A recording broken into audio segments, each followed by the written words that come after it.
نو ابتدا د حکمت څه شی وای مولوی صاحب دا یو بادشاہ سره غلام یو ورځ بادشاہ لقمان صاحب ته وی یو ورځ چې دی بادشاہ لقمان صاحب ته وی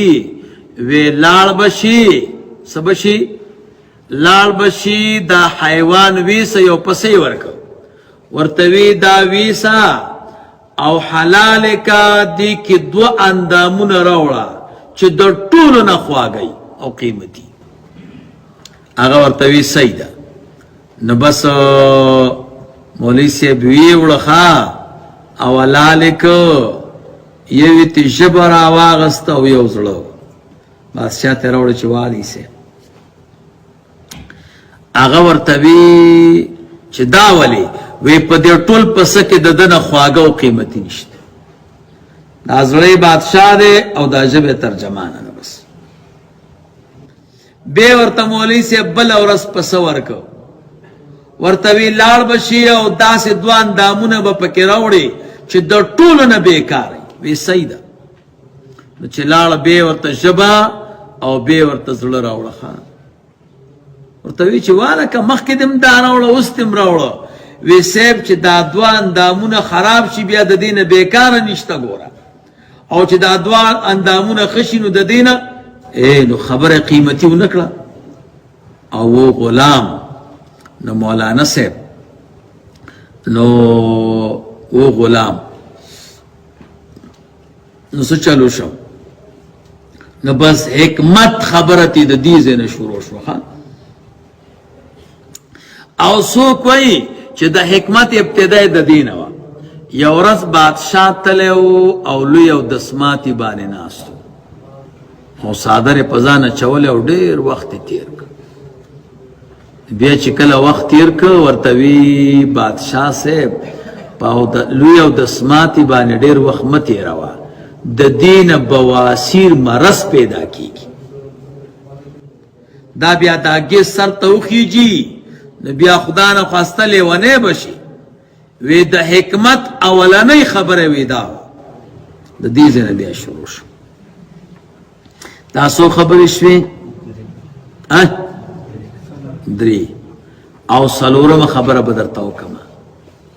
لقمان حکیم صاحب وایي وی 4,000 پیغمبرانو سره مې وخت تېر کړی 2,000 چې هغه مې شاګردانو او 2,000 مې استادانو دیگی نبوت مرتبه جدا دا گورا وی د 4,000 انبیاء د مجلس او د صحبت خلاصا وی مولوی صاحب داغین می خبری راوڑی سو خبری اتا خبری سو خبری اتا یو خبری گورا دیر قیمتی دا یو خبر پک داوا راتوی اذا کنت فی الصلاة فاحفظ قلبک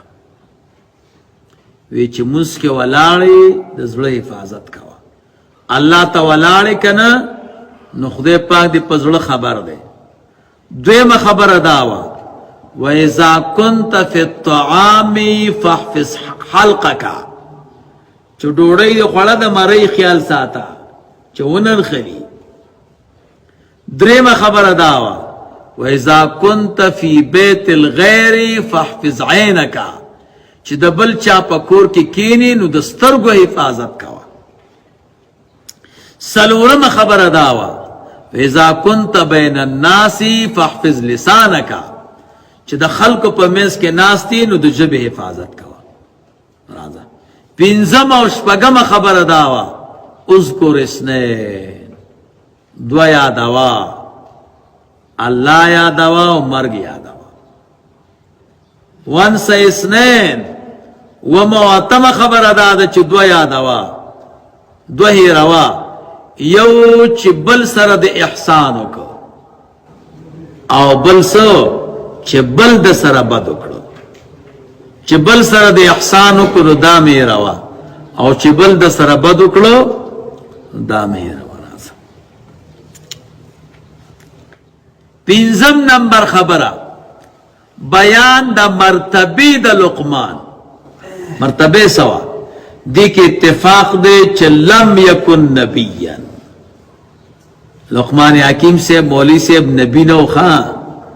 ولیکن کان عبدا شکورا. سو دا اللہ یو بندو اور قدردانو. شپگم خبر دادا دت چکل الہام و القا کے دلا نو ابتدا دا القا و دا الہام دا سنو وی دے ورز دا غرمی وی دو آوازو یا لقمان حل لک ان یجعل لک اللہ خلیفتا فی الارض. لقمان اخوخ دینا دا چا اللہ دے خلیفہ بزمکہ کیوں گرزائی نفع اجابا دور تا جوابو کو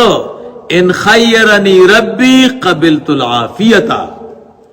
کہ اللہ ما تا اختیار راکی نو زیر زبدا عافیت ورکم چا بس خلیفہ کے گمنا رازا او کہ اللہ پاک چھ دے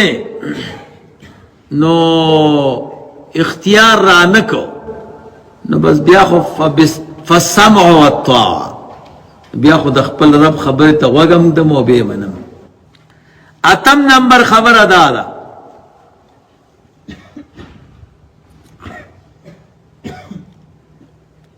اتم خبر دادا چو لقمان حکیم سیب چھ دے دن مولی سیب ابتدا دا کلمات و دا عقل او دا حکمت شوی دا او دمر حکمتون تی نقل شوی دی چی حیران نشی پیگی دیر زکیو او دیر اخیارو خان. قبر چرتا دینا ہم خبرہ وی قبر چی دے الرملہ من اعمال الفلسطین فلسطین پخاریو کی رملہ والا قدا اور آزا بین الشام و بلاد المصر کی آلتا چی دے رملہ و غزہ ورطوئی آلتا دا لقمان حکیم سیب قبر دے خان. او دلتا داویو انبیاء کرامو قبرون مشتخان او لقمان حکیم سیب چی وفات شو مرشویو نو دسشی نمڑو ویدہ لوگی نا بنی اسرائیلو کی وبار آغلی وا او داغین وطلیو نو بیا رملی تا چو رسیدا نو بسال تا بیا وفات شو دلوگی نا نو دان بیا کرامم طول دلوگی نا وفات تی ورسر لقمان حکیم سیبم وفات تی.